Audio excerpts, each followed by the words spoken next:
How's it going, everybody? It's Pilot Flavor. We're back with another FPL live stream, and we're actually even earlier than what we were before. We're 4 minutes past 6 p.m. EST, so we're 56 minutes earlier than what we normally do our streams, and 26-ish minutes before we've been doing them beforehand.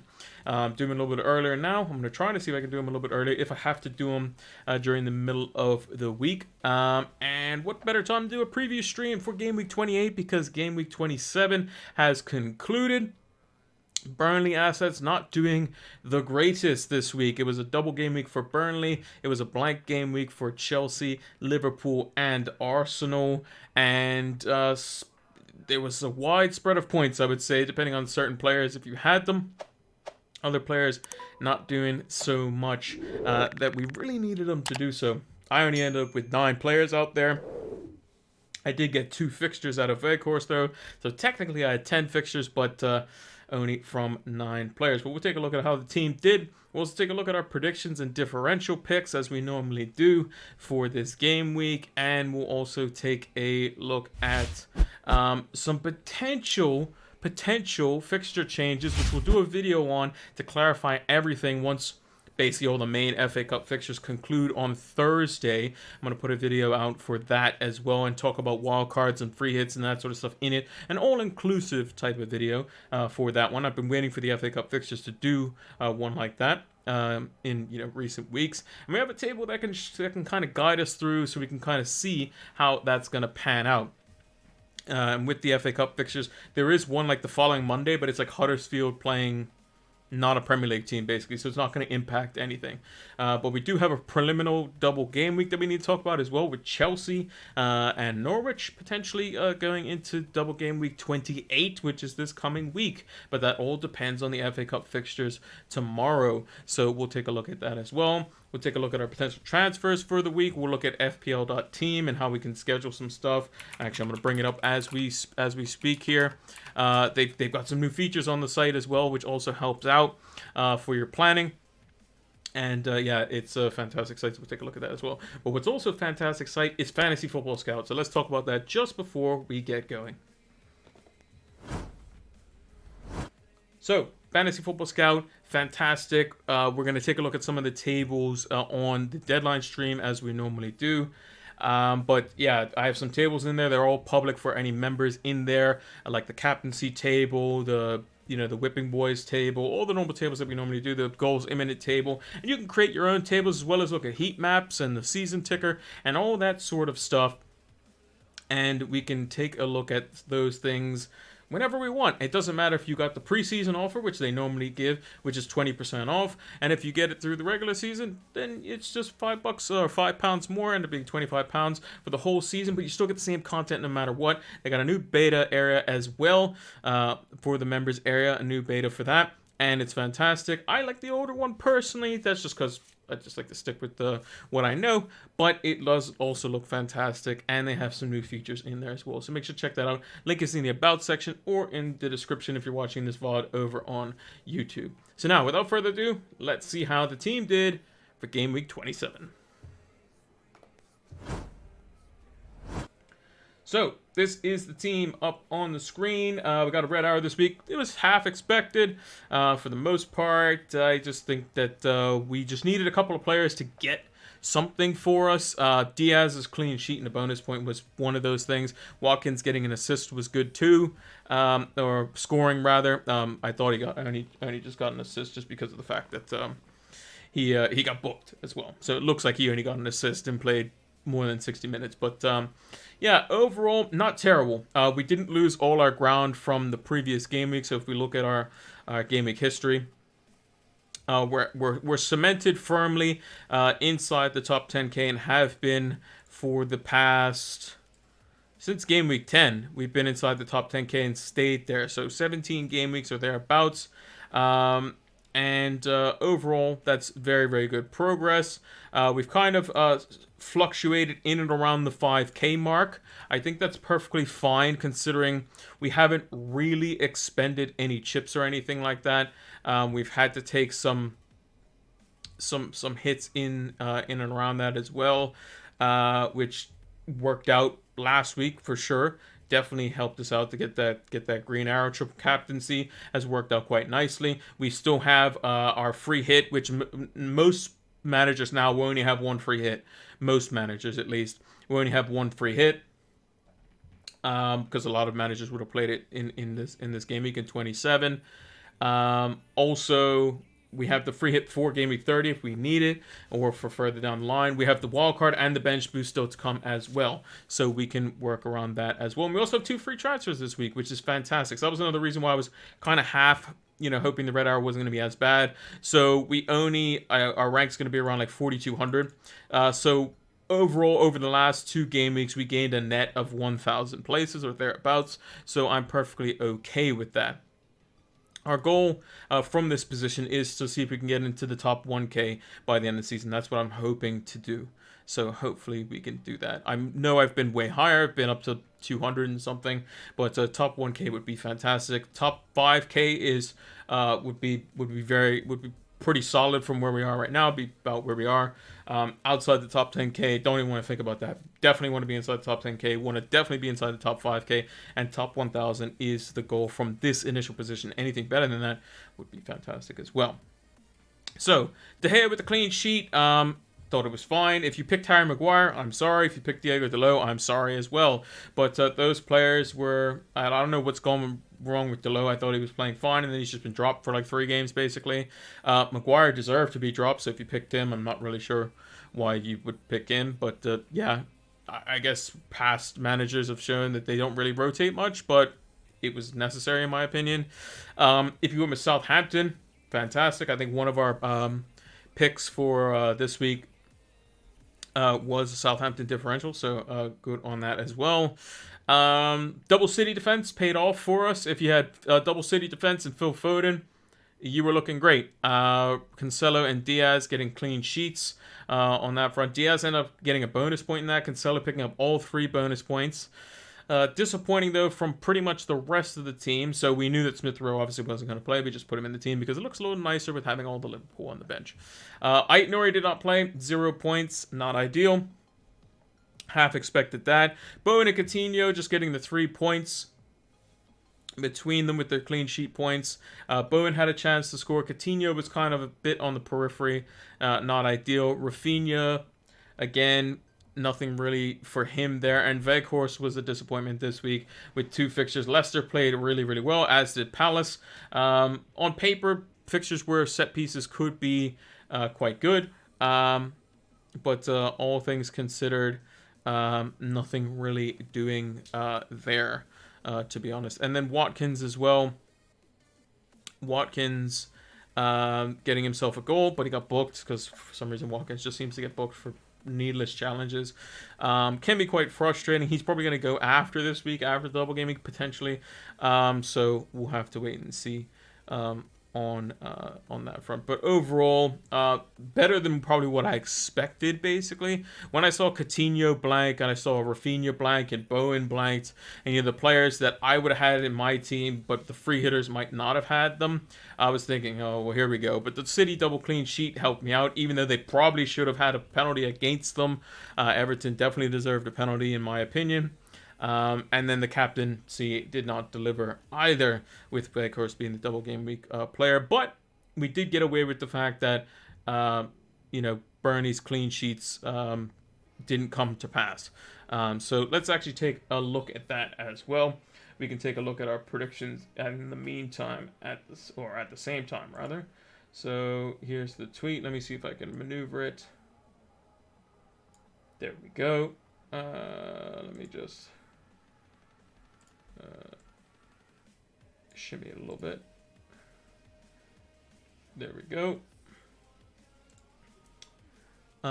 We can move over to this screen here. So, a lot of clean sheets actually this week. Surprisingly, Burnley kept none of them, which is really weird. So Southampton kept the clean sheet, Spurs kept the clean sheet, Newcastle kept the clean sheet, Villa kept the clean sheet, Watford and United kept the clean sheet, City somehow kept the clean sheet, West Ham kept the clean sheet, and Leicester kept the clean sheet. No clean sheets for Burnley, though. But if you did have Southampton, that was fantastic. And we predicted the score exactly right. So if you aren't familiar with how we do the predictions on the scorings, basically, if you get the exact score right, you get 3 points. So in this case, I will get 3 points for the Norwich versus Southampton game because I got the exact score right and the correct winner right in this case. Last week we only got 7 points total, so we're already basically halfway there. If you get the result right, so had I predicted this game 1-0 instead, just have my notebook there to see how many points I did get. If you get the the result right, but you didn't get the score right, so in this case, let's say 1-0 for Southampton, I had predicted, then you get the 1 point. If you get it wrong, so had I predicted, let's say Norwich to win or draw, then I get 0 points. So in this case, we get the 3 points, which is great. Tottenham versus Leeds, I predicted 2-1 in favor of Spurs. They ended up blasting Leeds. Son with a late goal in that one. Kane with 2 assists. They were looking really good, but then they got knocked out of the FA Cup, I believe, tonight because they were down 1-0. I don't know what the final score was, but I'm going to bring that up actually up on the side here. Let's see, FA Cup. I believe they did get knocked out, which means it's implications for the blank game week as well, so that's very important.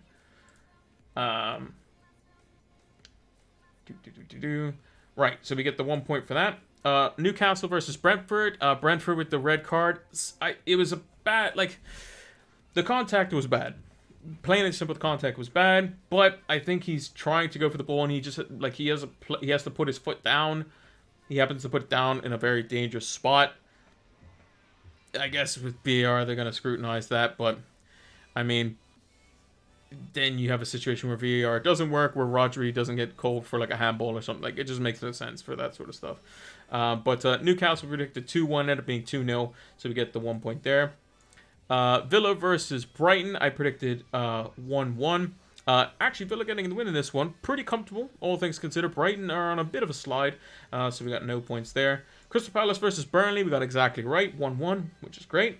So we got 2 correct scores, which is quite nice. Although we did not get the Man United score correct, I predicted 2-0 United. No, United should have probably scored 2 goals, Fernandes in particular. Ronaldo had a good few chances as well. So we got that one wrong. City, I predicted 3-0 over Everton. A lot more difficult of a game than they would have expected. And Everton probably could have came away with a point in that one. It had their penalty awarded to them. So the 1 point there. West Ham versus Wolves. Wolves just could not get anything going offensively. West Ham getting the goal through Thomas Souček. Bowen had some chances as well, but didn't get that one right. And then Burnley Leicester predicted 1-1, but Leicester came to play. They brought on the super sub, Jamie Vardy, got himself a goal and assist off the bench, and probably the man of the match award with James Maddison as well, getting himself a goal. And could potentially be some double game week options down the line as they have some fixtures to make up. So we got that one wrong as well. So we got 1, 2, 3. We got 9 points total, which is better than what we did last week. And we had less fixtures because that's mainly because we got 2 exact scores correct, which is always nice to see. So the 9 points there. We're slowly improving. We're at 3, 4, 7, and now 9, which is good. Yeah, overall, I didn't expect this many clean sheets. It probably went about as what you would expect it to have gone. It's just the FPL assets didn't really deliver too much this week. So Leicester probably slightly overperformed. Mind you, they have players back that are capable of hurting any team really with Vardy and Maddison. Leeds, you expected them probably to get opened up. Southampton, you probably expected to get a clean sheet. Crystal Palace probably was expected a goal versus Burnley. I think the only real disappointment was probably the 2 Manchester clubs, United and City. City could have easily drawn that game with Everton getting a penalty and a chance to put it to 1-1. United should have beat Watford and didn't, which damages their top 4 hopes as well.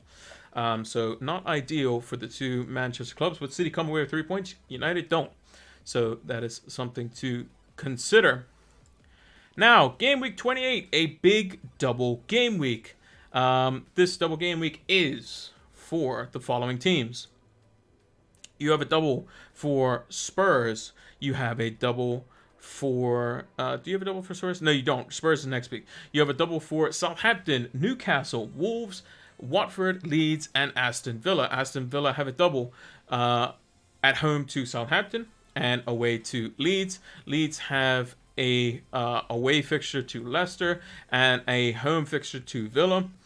Newcastle have a double to home to Brighton and away to Southampton. Wolves with 2 home fixtures versus Crystal Palace and Watford. Looks very tasty for Wolves players there. Watford also have a double as well, away to Wolves and at home to Arsenal.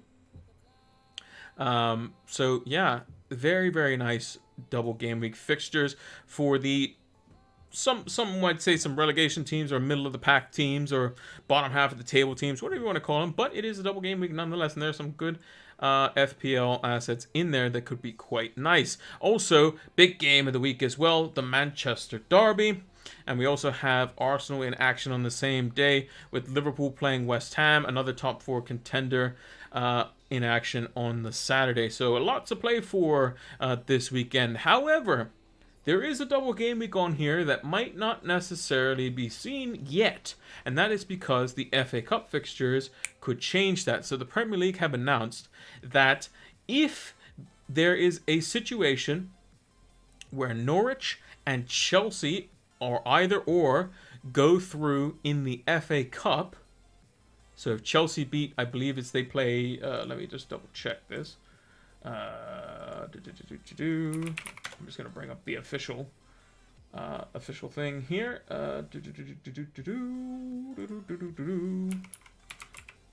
Fantasy Football Scout, so that you can see the Fantasy Football Scout link to that.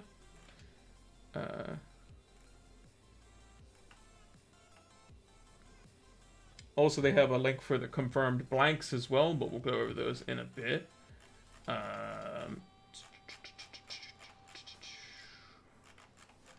Where is the exact... Because I want to get the exact wording correct. Just got to scroll past some of the manager notes and the content that they put out. So you should follow them over on Twitter at FFScout. So here we go. So it says the Premier League have announced that Norwich versus Chelsea will move to Thursday, the 10th of March, which is the same day that is with the other games on there as well that are for that double game week. We'll move to the Thursday, 10th of March. If either club progresses in the FA Cup this week, both clubs will double in game week 28 if that happens, which means that Chelsea will have a double versus Burnley and Norwich, both away from home, and Norwich will have 2 home fixtures versus Brentford and Chelsea. Norwich are away to Liverpool tomorrow, as well as Chelsea are away to Luton Town. Now, you would expect Liverpool to beat Norwich, but you would expect Chelsea to beat Luton Town, which would mean that Chelsea would double. So it's best to save your transfers until at least tomorrow and see who comes out of that one. The remaining FA Cup fixtures are as follows. So tomorrow we have Luton Town versus Chelsea. That's at 7:15 UK time. We have a 7:30 kickoff versus Southampton and West Ham. Southampton are at home in that one. That also has implications as well. Liverpool are at Anfield at 8:15 kickoff versus Norwich. And then on Thursday, we have Everton versus Boreham Wood at 8:15 kickoff UK time on the Thursday. And then you have Nottingham Forest Huddersfield, which has no implications for FPL, but does for the FA Cup itself, but doesn't matter for our transfers and that sort of stuff. So all the news that we will need basically will come out of those Friday fixtures for the actual FA Cup. So what does that mean for future double game weeks? Well, what does it mean? We'll talk about that in just a second. I'm going to bring up a table.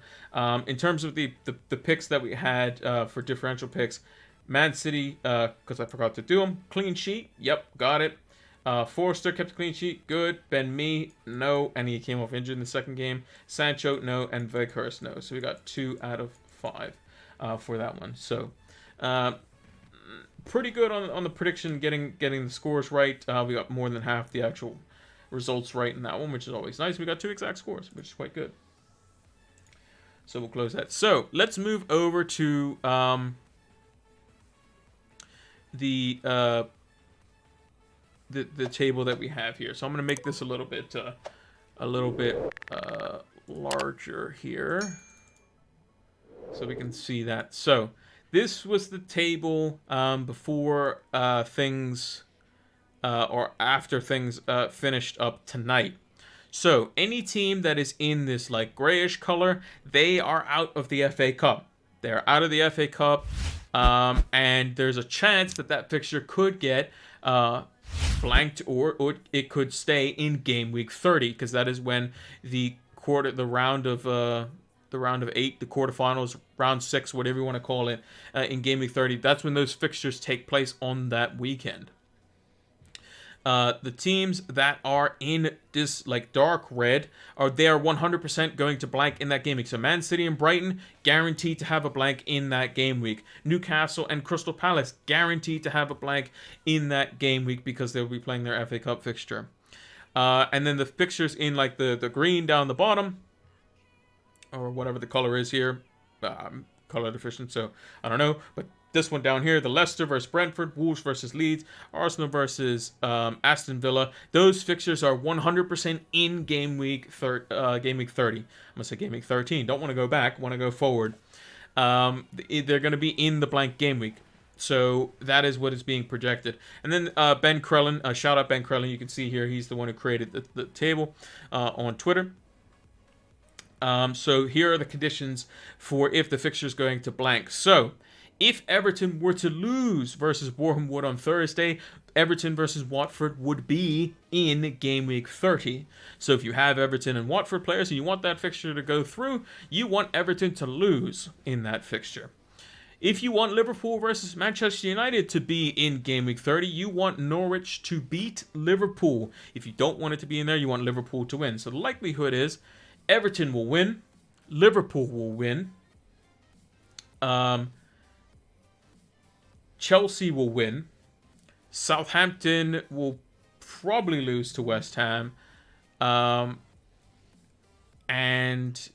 that would mean that the West Ham and Spurs fixture would blank. The Southampton Burnley fixture would be in game week 30. Norwich versus Chelsea would be in game week 30 as well.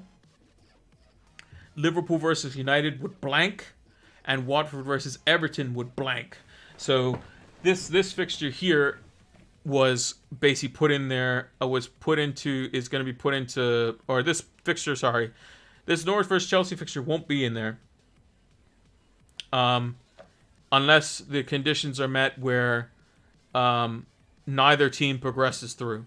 So if Norwich happens to if Norwich beats Liverpool, it's a blank. If Chelsea beat Luton, it's a blank as well. If both teams don't win, then it's not a blank. It'll stay in game week 30. But if either team progresses in any way, shape, or form, which Chelsea is more likely to do so, that fixture will then be moved to 28. It's a bit of a weird scenario here.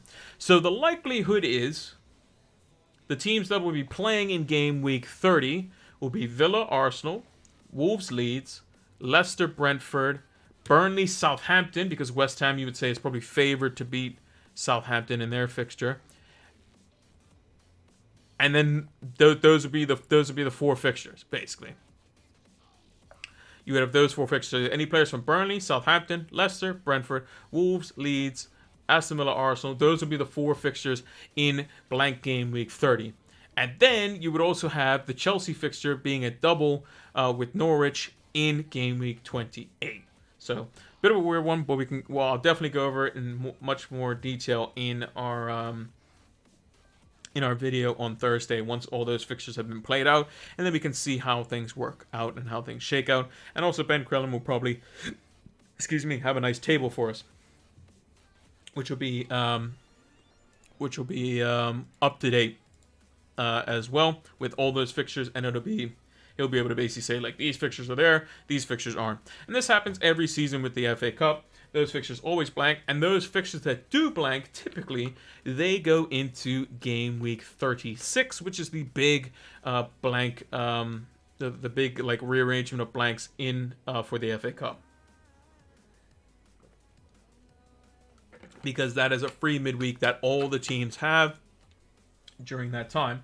Now, that's not to say that the fixtures could get changed slightly. It doesn't have to necessarily mean that exact fixture is going to go in there, but the likelihood is it probably will. So as an example, Liverpool versus Man United will probably be a double, one of the double fixtures for both teams in game week 36, as an example. But things could be a bit different then. Liverpool could be out of the title race by game week 36. They could have already won the league. Who knows? By that time, United could be way out of top 4. They could be fighting for top 4. So we'll have to wait and see on that one. So these are the fixtures currently as they stand, with the potential that Chelsea versus Norwich could also be added in here as well. So in the event that it is being put in there, I'll put it in the predictions as well, just in case Chelsea do go through or Norwich do go through, or a combination of both, and that fixture gets chucked in there. So we have I have my predictions off to the side here as well. So I need to put up the notepad. So if I do Leicester v Leeds, you should be able to see that. You can. Lovely stuff. Okay, so right. So this first fixture, Leicester versus Leeds. I think Leicester, now that they got their players back, I'm pretty convinced that they're going to be more or less just on top of Leeds. I don't think the managerial change is going, just like management and change at the same changement. The managerial changement is going to make a difference for Leeds, to be honest, unless they completely swap their style, which is going to be very difficult to do. Leicester are at home, which I think gives them an advantage. And they've got Jamie Vardy back fully fit, which helps out quite a bit. I think they set a stat when he scored. He scored 93 goals after the age of 30, which is crazy to think about, because he started in the Premier League with Leicester very late. I think he was like 27, 28, because he played like in lower divisions. I think he got picked up from non-league at one point. Can't remember the full story, but it was something like that, where it was just a crazy, just escalation into the top flight of football, and then he just scored a boatload of goals, and he also has the most goals scored in consecutive games. I think it's 11. He broke Van Nistelrooy's goal. I think it was during the season they won the title, if I remember correctly. I believe that was in 2015, 2016. Let me see. Jamie Vardy, most consecutive goals between August 29th and November 28th. So basically for 2 months straight, he scored in every match, pretty much. 13 goals in those appearances. That was in 2015. And then Leicester City.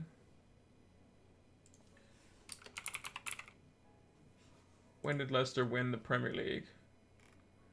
Leicester City won the Premier League in the 2015-2016 season. So yes, it was at the beginning of that season that he was on fire.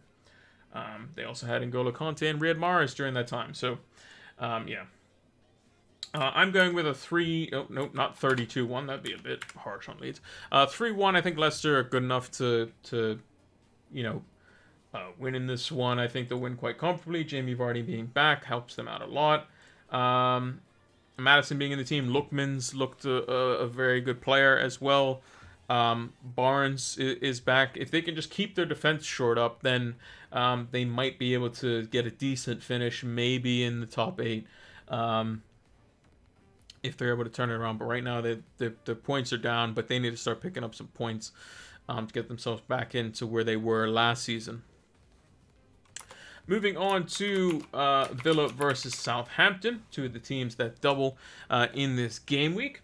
This would be their first fixture. I'm actually going to go with a 1-1 here. I think that Villa and Southampton are both playing decently well. Southampton's probably playing slightly better than Villa, but I think that Southampton are much more solid as a team. They have multiple threats across the pitch. I think Livramento coming back is a big help for them. Walker-Peters has been very good this season. They also have depth at the fullback position with Perot. I think Broha and Che Adams have been really good as of late. Broha not necessarily getting as many returns off the top of my head that Che Adams is, but he's just so much of a nuisance to deal with up front. He's just so strong, so quick, and I think he might be able to be involved in this one in some way, shape, or form. But I think 1-1. I think both teams will be going for it, and should be an exciting game to watch. But I'm going to go with a 1-1 here. Chelsea versus Burnley. I think that this is going to be a pretty standard win for Chelsea. I'm going to go with 2-0. That seems to be a typical scoreline. For Chelsea, Burnley, they couldn't score anything tonight versus a Leicester team that concedes goals for fun. I think it was only their 4th clean sheet all season, Leicester, tonight in their Gameweek 27 fixture that was rearranged. And I think Chelsea's defense is way better. They have Thiago Silva, who's arguably the best centre-back in the league right now. They also have Antonio Rudiger, who's been excellent all season.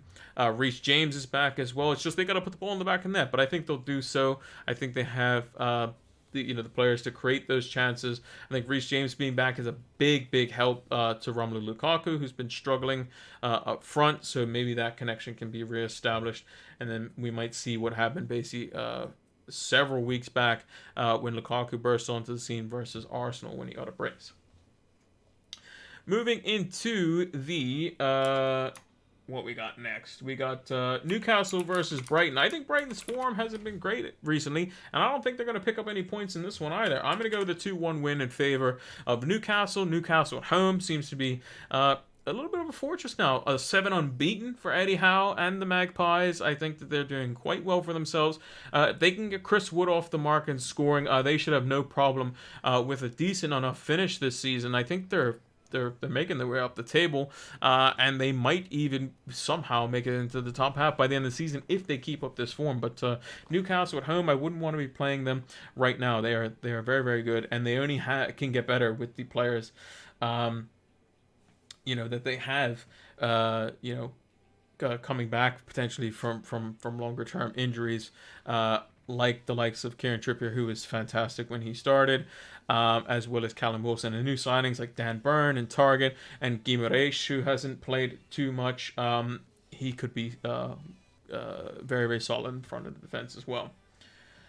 Yusuf, thank you for the follow. You followed 13 days ago or something like that. But yeah, thank you for the follow. Let's see. You said Rudiger, Cody, Rafinha for -8. I have Kilman or James, Rudiger, and Rafinha. I would go for double Chelsea defense. I think it's a much more reliable defense. I think that Chelsea's double game week is better versus Burnley and Norwich, who don't score crazy amounts of goals, whereas Wolves play Palace, who can score a few goals. They scored 4 versus Watford the other day. If you give them the ball, they will score. And then Wolves also play. Who else do they play? They play Watford them as well. I think it's probably better for Chelsea for a double clean sheet there, to be honest. I think that Chelsea's clean sheet potential versus Burnley and Norwich is potentially quite good. I mean, if we go back, let's see. If I go to who are we looking at here? Reece James. Let's see. I'll bring him up on the screen. I know you won't be able to see the part of the thing because I have the little notepad. But if we look at when they played Norwich, the last time they played them, that was the Havertz gate, as it were, 7-0. Burnley was a 1-1 at home. That was a bit of a disappointing result, but I think they'll do better this time. Yeah, all things considered, I think Chelsea's double game week is probably quite better. Remember, Reece James is a bit of a risk. I'm potentially going to go down that route, though. I think it's probably worth the risk because of the fact that Azpilicueta's out, Sarr and Chalobah have been, rotating in and out. I think Christensen might be injured, and Thiago Silva can't play every game, although he has been excellent. And Rudiger is basically the nailed left-sided center back. So I think Rudiger plus James is good. I think Rudiger plus Mendy is good. Potentially even all three, Rudiger, Mendy, and James, for triple Chelsea defense could be quite good as well. Actually, just going back to that, I'm just going to bring up the fixtures. I'm going to move the notepad out of the way real quick, though. Like, if you look at these fixtures, I mean, to the end of the season, Chelsea's fixtures are fantastic. Burnley, Norwich, Newcastle, Norwich. Well, that Norwich fixture is probably going to be in 28, but Brentford, Southampton, Leeds, West Ham, Everton, Wolves. All of these teams they should be beating comfortably. And then they have Arsenal at home, Leicester at home, 2 home fixtures. Those should be comfortable as well. The only real difficult fixtures you can arguably say is probably United away. It can be tricky. If they were at Stamford Bridge, it's probably a bit more secure for them. But that's probably the only real tricky fixture that they have left in the calendar. Everything else they should probably be picking up or looking to pick up 3 points. So, I would go with James, Rudiger, and Rafinha, especially since you have Kilman, because I think the double up on Chelsea is better than the double up on Wolves. That's what I would go with. That's just my opinion. Just be mindful that Reece James is a bit of a risk because of the fact that he's coming back from injury. It could be a bit of a nuisance potentially. Thank you very much, and I wish you all the best. You as well. Hopefully you have a good game week 28. Make sure to check out our video. It's going to be coming out on Thursday. It's going to be encompassing all the FA Cup fixtures and what happened. And then we'll also be doing a deadline stream, assuming that I'm doing a deadline stream. I may be involved in a Fantasy Football Scout one soon as well. I'm not too sure on that, but we'll figure it out. But you'll know. I'll be able to post it if I go live. Just make sure to follow us here on Twitter or Twitch. Follow us on Twitter as well and all that sort of stuff. And you'll see when we go live. So. Righty-ho. Where were we? Norwich versus Brentford. That's an interesting one. Norwich v Brentford. I'm actually going with a 1-1 here. And the reason I've gone with that is because not sure why the E key got stuck there. That was a bit weird.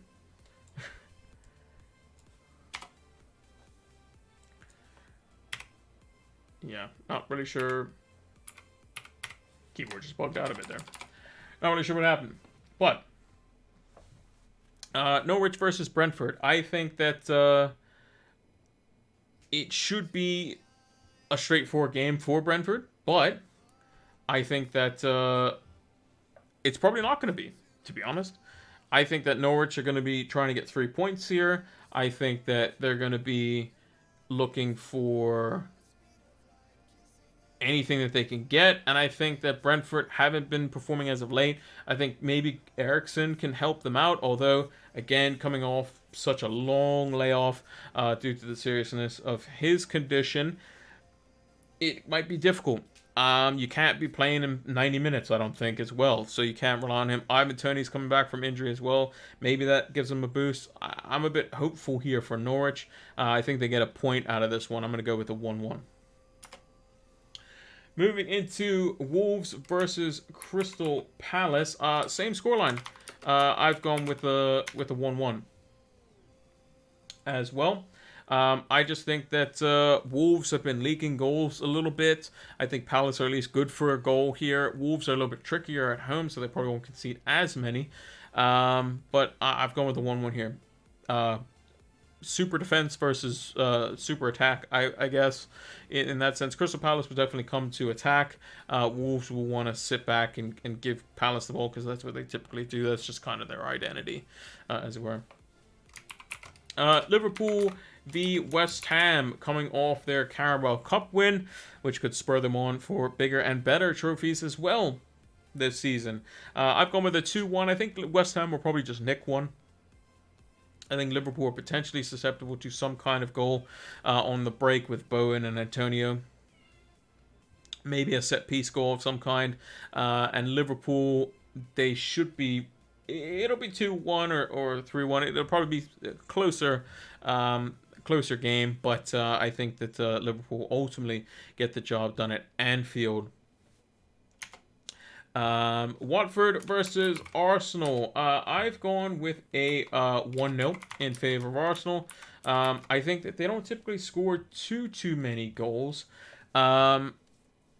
And I think that Watford have been a bit more resilient, as shown in the Man United game, although Watford should have probably conceded a couple of goals in that one. But Arsenal, I don't think, create as many chances as United. I could be wrong in that one, at least over the past couple of game weeks. And Arsenal can be quite frustrating with Lacazette up front. They don't really have a striker who you can, kind of guarantee, hey, look, this guy's going to score guaranteed goals for us with, Lacazette and Nketiah as his understudy. You're relying on the kids, basically. You're relying on Martinelli's, the Smith Rowes, the Sakas to do that.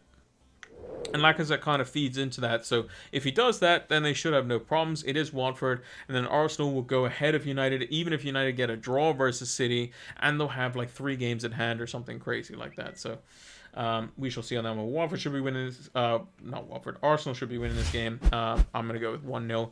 Wouldn't be surprised if it was more, though. And then the big game of the week, Manchester City at home at the Etihad versus Manchester United. I have predicted, unfortunately, against my own team. Mainly because I don't see how United potentially score. If you can't score versus Watford, I don't think you can score versus Man City. It's kind of one because Man City's defense is just better, isn't it? Also defending champions of the Premier League. And I think the home field advantage definitely helps them out. The last time United did play Man City earlier on in the season at Old Trafford was the game before they got thrashed by Liverpool, and they basically got thrashed by City. City could have scored 3 or 4 goals before they ended up scoring the 2 that they did. The game was 2-0, and it was basically like a training exercise for City. I'm going to go with something a bit closer, though. I think City will probably just edge it over United, although I'm hoping United win the game because desperately need points. But I think City will probably just get a 1-0 professional win. United will try something, and it ultimately probably won't work.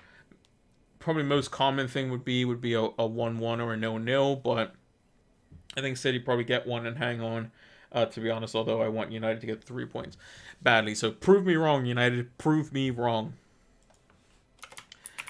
Spurs versus Everton. I've gone with a 2-1 in favor of Spurs. I just don't think Everton can stop Kane and Son when they're on form. I know that Spurs got knocked out of the FA Cup tonight versus Middlesbrough. However, I still think that Everton still aren't suited to be able to deal with major threats on the opposition. They did hold their own versus City, but they were also at home. City were a bit fortunate, but who's to say that City wouldn't have scored after the fact? City kind of controlled the game after that, except for the craziness that Roger did, which he should have been penalized for, and it should have been a handball. Yeah, I think Spurs will have just too much for Everton. And I think Everton could be in some real trouble. Now, moving on to the double game week fixtures here. I want to start with Newcastle versus Southampton. I think this is going to be a 2-2. I think both teams are good enough to score. I think both teams will come to play. They'll come to attack. And that's what both teams like, to be honest. Newcastle can give the ball to Chris Wood, who can play in the more, offensive-minded players in behind, the likes of Willock, St. Maximin when he's fit.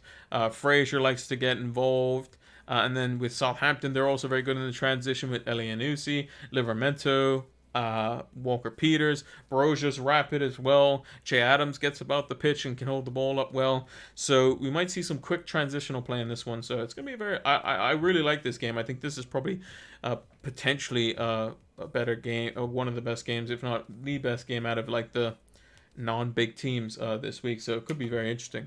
There's a club up on the up and in form in Newcastle and Southampton who've just been great in recent weeks as well.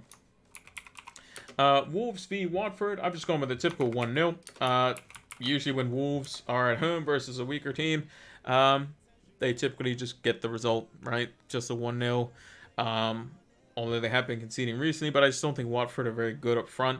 Although they do have very good players to score up front, I just think that Wolves will probably hold them out and win 1-0.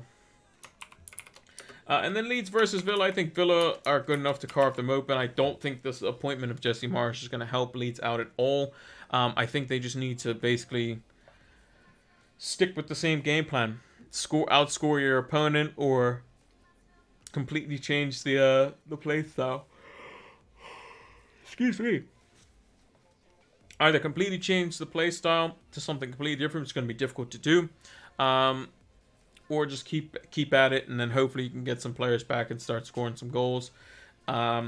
Maybe a slight change in system might change it. I'm not too sure. So, yeah, it could be a bit rough for them. And then lastly, this would be the fixture that would be rearranged if it does happen. I think Chelsea will win the game quite comfortably. No real surprise there. I would have gone with a 3-0. And then no surprises. Clean sheets for this week would be Chelsea. If we go for goalkeeper, defender, midfielder, and forward, who are we going to go for this week? I'm just going to close out of that tab there. Let's take a look. How well-owned is Reece James? He's 10%. What about Antonio Rudiger? Is he 6 point? He's well-owned as well. What about Thiago Silva? Thiago Silva, 5.8%. So, all not ideal. What about Edouard Mendy? How well owned is he? 10.8%. So can't really go anything there as well. Maybe we could start with a forward here. If you really want to take a punt, look, even Lukaku's 8.1%. I didn't even know he was that high. We're looking for 5% or under. We look at the double game week fixtures. Maybe.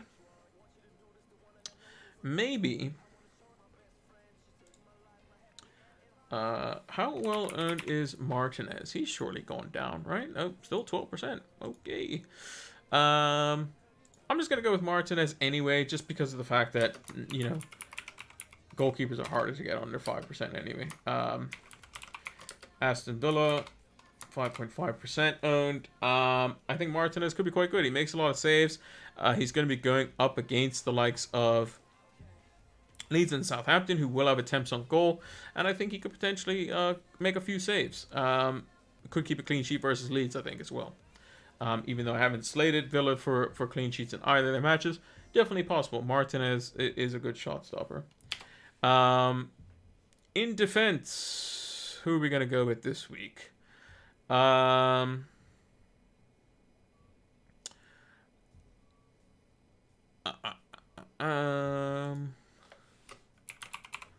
What's Walker Peters' ownership? 1.4%, because he was playing really well.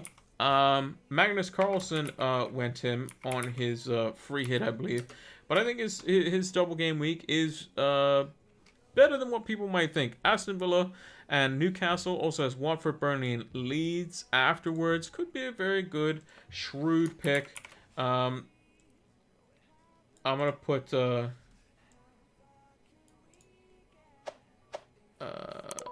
I'm gonna put KWP for short to make it easier, so it stays on the notepad there. In midfield, who are we gonna go for? Probably a Wolves midfielder, maybe the likes of a Daniel Podence. I think potentially 0.4% owned. Crystal Palace and Watford at home. Got himself a goal versus Leicester. Only played 30 minutes, so he's probably due to start the next one.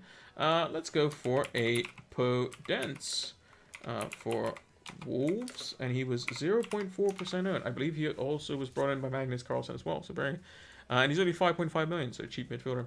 And then, I mean, I gotta go for it. He's got a double-double. He plays for Newcastle, used to play for Burnley. Double-double, why not? He hasn't scored in a very long time, but it's Chris Wood. 1.9% owned, double-double. Go for the big man up front for Newcastle. So those are going to be my differential picks for the week. Some definitely out there ones for sure. But yeah, we'll go with it. We'll go with it. Let me post these over. All right. So this is how the team is currently situated. So, we have Ramsdale in goal. We got Cancelo, Trent, Ait-Nouri, Coutinho with the armband. Rafinha, Bowen, Smith Rowe, Salah, Watkins, and Dennis with De Gea, Van Dijk, Diaz, and Weghorst on the bench. Now, depending on the FA Cup fixtures, so as we know, there could be a double for Chelsea. If there is not a double for Chelsea, let's say for whatever weird reason, Chelsea lose to Luton, right?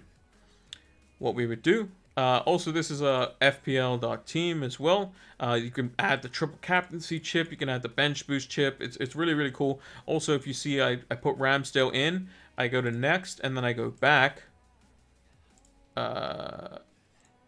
Should save it if I go back. Yeah. So you can see on Gameweek 28, I have Ramsdale in and De Gea not, and I have De Gea in and Ramsdale not. It actually moves it back, which is quite cool. And it tells you the deadline and stuff too. It tells you the fixtures, tells you transfers. It's really, really cool.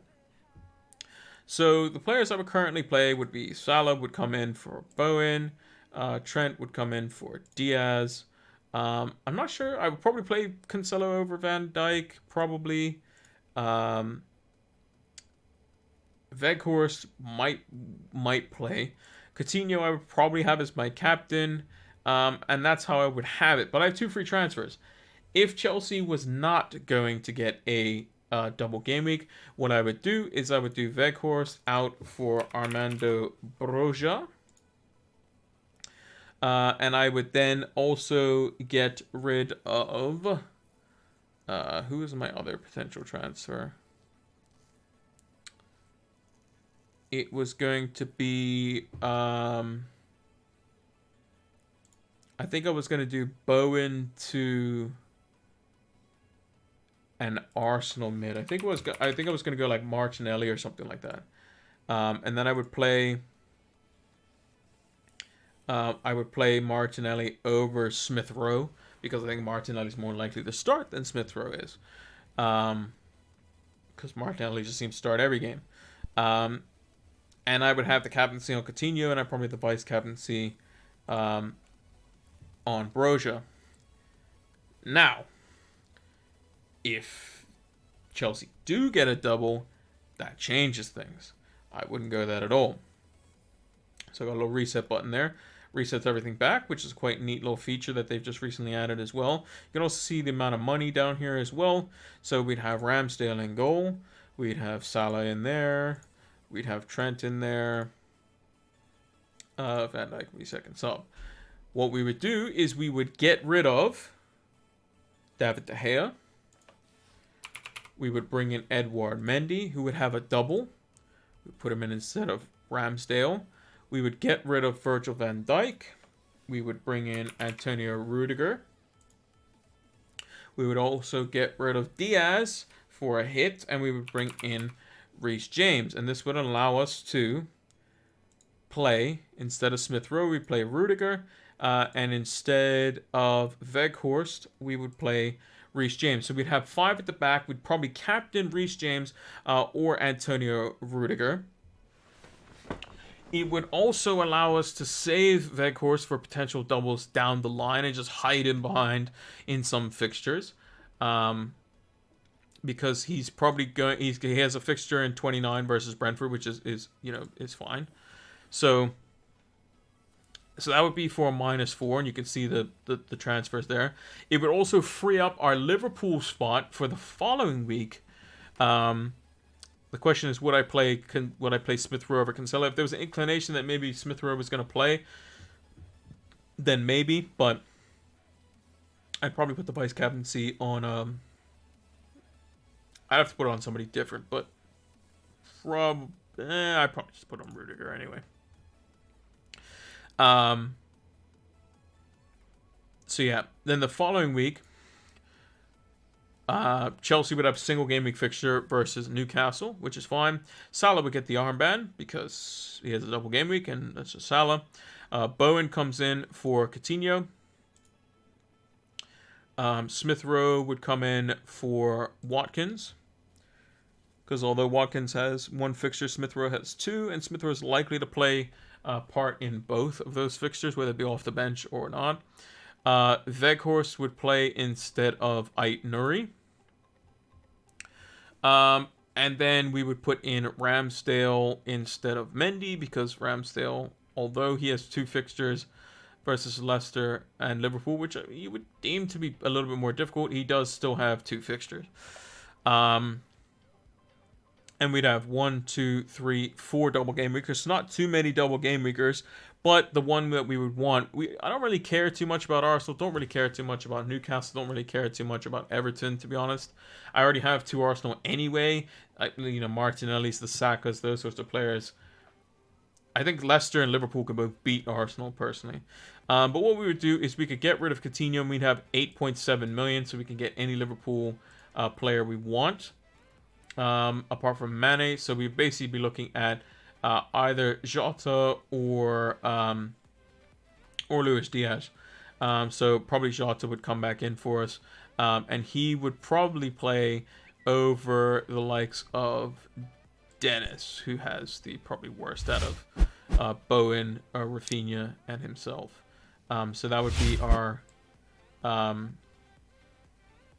team there. And we'd have 0.4 million in the bank. And then we'd be going into Game Week 30, where we can free hit. And then outside of that, in Game Week 31, we come back. We have Mendy at home to Brentford. We have a fantastic back line. We could put Watkins in versus Wolves if we really wanted to, or we could potentially move him on if we really wanted to as well. This might be a week where we probably ditch Watkins. From Game Week 31 onwards, maybe we go for, I don't know, a slightly cheaper striker up front, maybe. Not really too sure who that would be, but Broja would play Leeds, so maybe he comes in. He doesn't play for Liverpool, though. He would come in versus Leeds, and then we would maybe put in... make leave Smith Rowe, and maybe we just play Aitner. I'm not too sure. Maybe we just put in Dennis. Doesn't really matter too much. Because we know Dennis is going to start. Game Week 32, we have our City versus Liverpool clash, which isn't ideal. Weghorst would come in for Broja. Dennis plays Leeds at home. Aitner plays Newcastle, which is quite difficult. Ramsdale plays Brighton. Mendy plays Southampton, so it's a bit tricky there. Maybe we would just roll a transfer and just say, hey, look, there's not really anything going on in this week. Spurs are away to Villa. That could be a bit tricky. United are away to Everton, who might be better by that time. Brentford play West Ham, but West Ham typically don't play very good versus those other teams. Maybe we use the money that we have to upgrade Smith Rowe to a Maddison at this point, because Maddison would be someone on the radar that we'd be looking to potentially bring in and utilize. And maybe this would be the week where we bench like a Jota as an example, who might not necessarily start versus Liverpool. But yeah, that's thinking a bit too far ahead. But as it stands now, this is the current team. So we got Ramsdale in goal, Cancelo, Trent, Aitner, Coutinho, Rafinha, Bowen, Smith Rowe, Salah, Watkins, and Dennis. The team could change slightly with the transfers and that sort of stuff, but I'm waiting for the FA Cup fixtures to finish up, and then we will go from there. So thank you all for joining us. Before we go, I'm going to talk about Fantasy Football Scout one more time, and then we'll move over to the big screen. So let's just do that. So, if you haven't heard about Fantasy Football Scout, it's a fantastic members area. It has a bunch of different tools in it as well that are going to allow for you to be able to make all the correct decisions, as it were. It doesn't matter if the decisions are bad after the fact because of the player getting injured or not performing. It allows you to make more informed decisions, which ultimately lead to more correct ones in the longer term. And they have a bunch of different stat tables to help you out with that, powered by Opta stats, heat maps, and a bunch of other tools to help elevate your FPL games. Check it out in the link in the description below if you're watching on YouTube, or in the About section if you're watching it here on Twitch. Now, without further ado, let's go over to the big screen. So, thank you all for watching on this double game week edition of the preview stream here on Twitch. Make sure to follow, subscribe, like, all that good stuff. We'll be back on Thursday with a video. I'll post this VOD as well.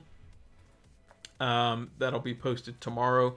But we'll be doing a video on Thursday as well, so make sure to check that out. That's going to be after all the FA Cup fixtures are done. I'm going to record that and post it, and then we'll be back with the deadline stream as per normal. So thank you all for watching, and until the next one, take care.